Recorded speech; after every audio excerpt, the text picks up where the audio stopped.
غزوہ بدر part number 4۔ قبائل بنو بکر کا مسئلہ۔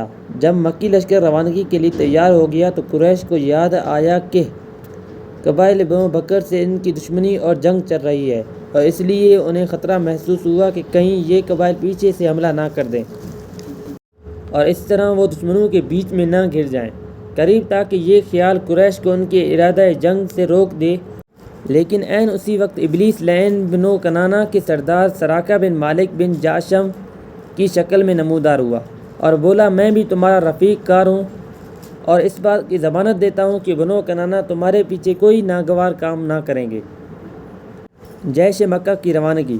اس ضمانت کے بعد اہل مکہ اپنے گھروں سے نکل پڑے اور جیسا کہ اللہ کا ارشاد ہے، اتراتے ہوئے لوگوں کو اپنی شان دکھاتے ہوئے اور اللہ کی راہ سے روکتے ہوئے مدینہ کی جانب روانہ ہوئے۔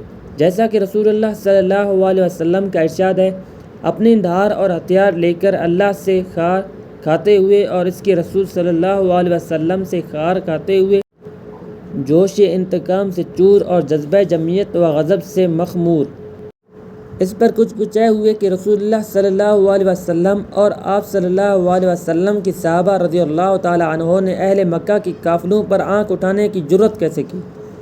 بہرحال یہ لوگ نہایت تیز رفتاری سے شمال کے رخ پر بدر کی جانب چلے جا رہے تھے کہ وادی عصفان اور قدید سے گزر کر جحفہ پہنچے تو ابو سفیان کا ایک نیا پیغام موصول ہوا، جس میں کہا گیا تھا کہ آپ لوگ اپنے قافلے، اپنے آدمیوں اور اپنے اموال کی حفاظت کی غرض سے نکلے ہیں، اور چونکہ اللہ نے ان سب کو بچا لیا ہے لہذا اب واپس چلے جائیے۔